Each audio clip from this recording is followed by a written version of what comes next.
Yo, what's up, guys? Alex Baker here with Awesemo.com. Got a lot of great DraftKings tournaments this week. A couple chances to even win $1,000,000. These are the guys I'm going to get it done with. These are my top 10 players for week 4. We got Kenyan Drake, and you guys are probably groaning at this point. Like, this guy hasn't won me any money yet, but give him another chance here. He's got a great matchup versus Minnesota. Their run defense has been pretty bad, and Kenyan Drake has averaged 18.5 rushing attempts per game. For 5,600, that's really good value. In last season, he even got it done with receiving. This year, it hasn't been so good.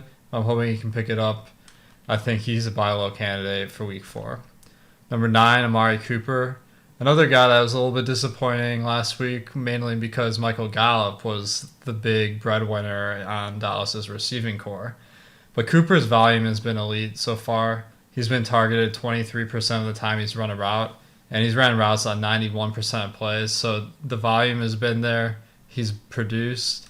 He just hasn't put it all together for a big performance yet. Versus Cleveland, Dallas has a 30.5 team total. The price isn't too high, so I'm giving him another week here. Number 8, CEH. Man, going into the season, I didn't know what to expect with his workload, but it's been really big so far. 18 rushing attempts per game, 5 targets per game, and the price just hasn't caught up yet to his workhorse role in Kansas City. They got a tough matchup versus New England, but he's pretty game script proof given that he can catch passes and run a lot. And I was encouraged because Darrell Williams didn't even really play that much last week. Darwin Thompson came in the game before him. So I think Clyde Edwards-Helaire doesn't even have to worry about the rest of the backfield. That price is a little bit low for a workhorse role in a competitive game. Mike Davis, man, this guy came out of nowhere, like with this injury to Christian McCaffrey, and he had always been a backup in Chicago and Seattle, but he never really got a chance to shine. But his workload has been crazy. He's been targeted 40% of the time that he's been out running a route. He only needs to really get that done half as much to have really good value at 5,700. Carolina and Arizona are two of the fastest paced teams in the NFL. So I'm expecting this game could have a lot of plays, a lot of yardage, and hopefully some touchdowns for Mike Davis. Zeke. I mean, another guy that kind of was a little bit disappointing last week. In the last few drives, he caught a bunch of passes, got a decent score. But the volume, I mean, we know he's a workhorse back. Saquon and Christian McCaffrey aren't playing this week, obviously. So Zeke is really the number one back. The price shows it too at 7,800, but the team total of 30.5 is one of the highest you're going to see in the NFL. And he's been averaging 20 rushing attempts per game, and he's getting a ton of targets. This guy's game script proof. Pretty much lock and load. Number 5, Josh Jacobs. I mean, Josh Jacobs, he was known last year for running the ball like 1,000,000 times per game. This year he's catching a few passes too. He's run routes on about 44% of plays, getting some targets, and that just adds to his appeal. Buffalo's defense is a lot weaker versus the run than versus the pass. Las Vegas is an underdog in this game, but I just think $6,800 is a little bit low for the amount of workload that Josh Jacobs was getting. I mean, it's not like they're going to throw out Jalen Richard very much. So far, Josh Jacobs has averaged 22 rushing attempts per game. Number 4, Darren Waller. Another guy that really hasn't put up a huge score yet, and that's why his price is low at 5,200. Way, way too low in my opinion. So he's gotten 28 targets over 3 games. I mentioned that Buffalo is a little bit strong versus the pass, but we got Henry Ruggs out, Bryan Edwards out. So their receiving core in Las Vegas is a little bit weaker this week, and that's only going to bolster the amount of targets that Darren Waller is going to see. Since he's running more short routes, I don't expect targets to be any issue. 5,200, the price per target is just way too good. Going to be popular, but really good play. Number 3, Dalvin Cook.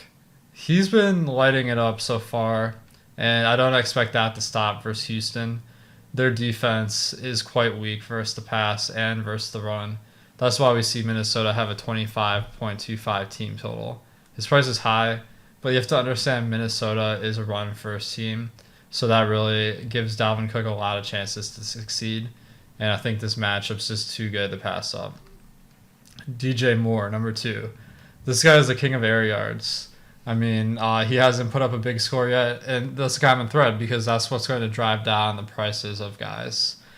So DJ Moore, he's gotten 28 targets so far. As I mentioned, Carolina and Arizona, 2 really fast-paced teams. The game script should set up favorably for DJ Moore, given that Arizona's offense is very strong. And they have a weak pass defense as well. So I'm expecting DJ Moore at 5,600 just to be having way too big a role in way too good a fantasy game. And I don't even think the ownership's going to be that high this week because he hasn't really gotten much production so far. I'm smashing DJ Moore this week. All right, some other picks. Quarterbacks in defense, you can mix and match a lot. I'm throwing out Teddy Bridgewater. I mean, not going to grade out as highly as far as projection as a Dak Prescott or Kyler Murray, as well as Russell Wilson. But those guys are all priced up a ton this week on DraftKings. And spending a lot of salary on quarterback usually isn't very advantageous. Teddy Bridgewater is the best spend down option. With Christian McCaffrey out, I expect Carolina to lean a lot on the pass. And, in a fast-paced game, I think the value is just too good. Tampa Bay versus the Chargers. We got Justin Herbert starting for the Chargers again this week. Tampa Bay's defense is just really good. And Justin Herbert's throwing a moderate amount of interceptions. It's just another situation where there's no real standout defense. Tampa Bay is slightly better than the rest, in my opinion. Brandon Cooks at Minnesota. Houston has a huge team total this week, and Brandon Cooks is sub 5K. He's been getting more targets than Will Fuller. I don't necessarily expect that to continue, but the volume is just too high to fade Brandon Cooks this week. Myles Gaskin, 5K. That's just the cheapest running back you're going to get this week, barring injury. And he has really shown he's number 1 in Miami. And Jordan Akins. He really has taken the lead over Darren Fells. Minnesota's defense is pretty weak. The only question is the targets. He doesn't get targeted a ton when he's out in the field, but he's out in the field a lot, so that compensates for it. All right, guys, time for my number 1 DraftKings play of the week. You probably already knew, Alvin Kamara. Michael Thomas is out. To top it off, Jared Cook's out. He went out last week and got a million fantasy points. And versus Detroit, really, he's the only good offensive player on New Orleans right now. And they have a monster team total because Detroit's defense really isn't that strong. Even though he's 8K, that's a high price. But the volume is too good to pass up. Game script proof because he's catching so many passes. He's gotten targeted 31 times this season. That's basically enough to get 8K on receiving alone. And these injuries are going to really help him out as far as having consistent production. All right, guys, thanks for checking out my top 10 list.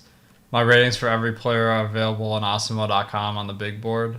Let me know who your top players are this week, and maybe if I missed anyone you think is going to smash in the comments. And make sure to subscribe to the channel if you haven't already. Good luck in week 4.